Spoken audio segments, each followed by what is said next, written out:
ఒక యోధురాలను కోల్పోయిన big boss house. నిజం చెప్పిన తనుజ. ఈ వారం నామినేషన్ ఉన్నది వీళ్ళే. కామెడీగా జరిగిన పవన్ నామినేషన్స్. అందరు హృదయాలు గెలుచుకున్న భరణి.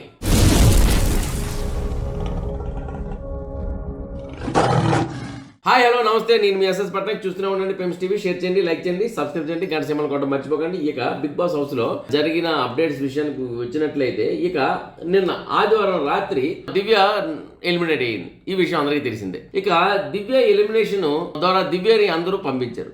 కానీ కన్నీళ్ళతో సాగనంపారు అందరూ. రూమ్ లో ఉన్న బిగ్ బాస్ హౌస్ లో ఉన్న అందరూ, ముఖ్యంగా భరణి గారు అయితే మాట్లాడడానికి కూడా మాటలు రాలేదు. ఇక ఆ కళ్ళు కూడాను ఆయన సరిగా చూడలేకపోతున్నారు.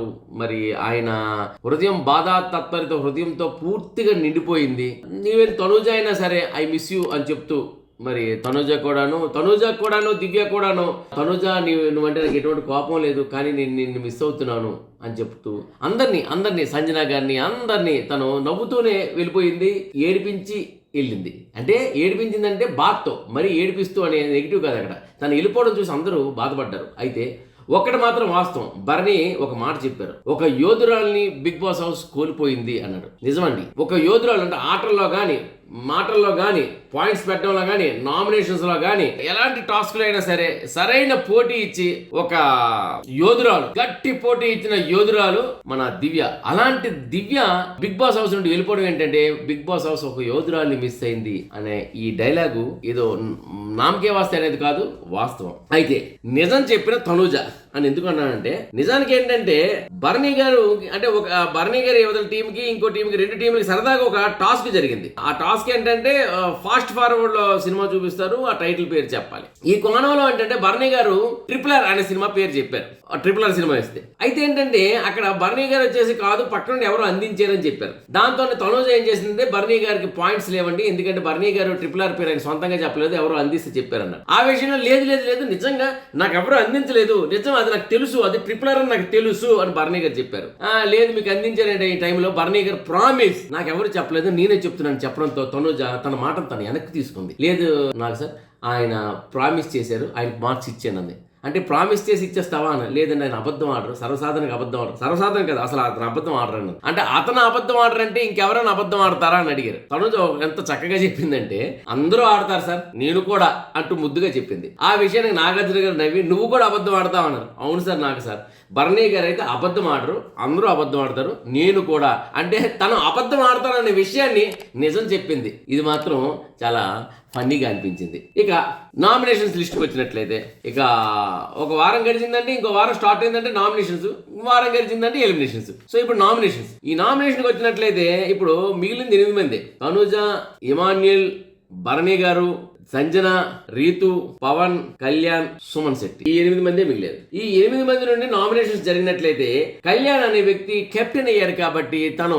నామినేషన్ లిస్ట్ లో ఉండరు. ఆయన ఎవరు నామినేట్ చేయడానికి వీల్లేదు. కాబట్టి ఇంక 7 ఉన్నారు. ఈ 7 ఒకరినొకరు నామినేషన్స్ చేసుకున్నారు కానీ ఈ ప్రక్రియ మరీ ఫోర్స్ గా జరగలేదు. ఇంతవరకు జరిగినట్టు యుద్ధాలతోని, మాటలతోని, బెదిరింపులతో ఇవేం జరగలే, క్యాజువల్ గా జరిగింది. అయితే ఈ నామినేషన్స్ లో ఏంటంటే ఇమాన్యుల్, కళ్యాణ్ తప్ప అందరూ నామినేట్ అయ్యారు మొత్తం. అంటే సుమన్ నామినేషన్ ఉన్నారు, సంజన నామినేషన్ ఉన్నారు, తనుజ నామినేషన్ ఉంది, రీతు నామినేషన్ ఉంది, పవన్ నామినేషన్ ఉన్నాడు, డెమాన్ పవన్. సో ఆ భరణి గారు కూడా నామినేషన్ ఉన్నారు. సో మొత్తానికి ఏంటంటే కళ్యాణ్, ఇమాన్యుల్ తప్ప అంత నామినేషన్ లో ఉన్నారు. ఇక ఈ నామినేషన్ లిస్ట్ లో కొన్ని సీరియస్ గా జరిగాయి, అంత సీరియస్ గా కాదు, కొన్ని కొంచెం సీరియస్ గానే జరిగాయి. మరి ఆ సీరియస్ ఏంటంటే, ఇక్కడ పవన్ వచ్చేసి తనుజని, సంజనాని నామినేట్ చేశారు. ఫస్ట్ ఏంటంటే పవన్ తనుజ తర్వాత ఇమాన్యుల్ నామినేట్ చేసి, కాదు తూచు నేను తనుజని అనడం.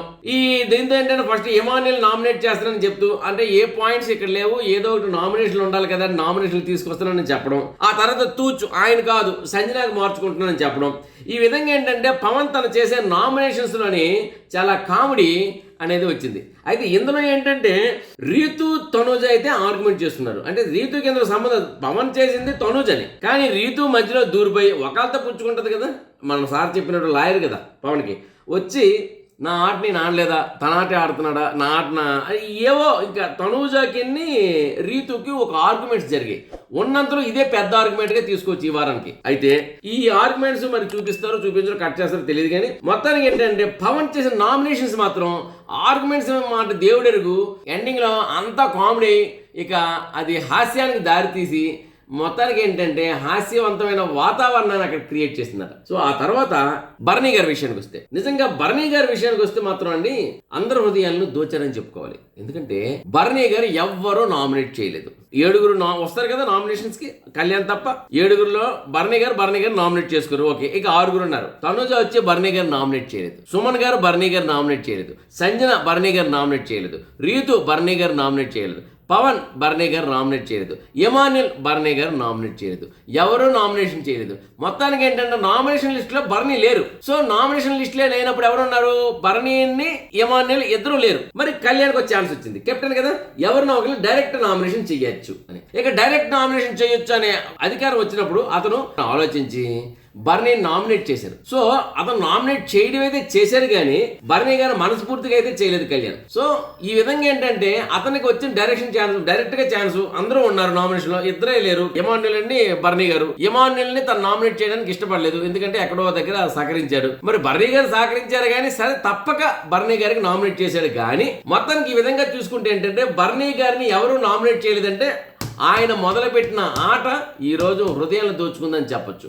మొత్తానికి బర్నీ గారిని ఎవ్వరూ నామినేట్ చేయలేదు. ఈ వారం బర్నీ గారు సేఫ్ అవడం గ్యారంటీ. ఇదండి మరి ఇప్పుడు అప్డేట్స్. మరిన్ని అప్డేట్స్తో మళ్ళీ నేను మరికొంత టైంలో మీ ముందుంటాను. ఇక కొన్ని అప్డేట్స్ అయితే ఉన్నాయి, ఎందుకంటే ఈ ఇందులో గాజు గ్లాసులతో తలపై కొట్టి నామినేషన్ చేశారు ఈ ప్రక్రియలో, అంటే షుగర్ కోటెడ్ గ్లాసెస్ అని చెప్పేసి.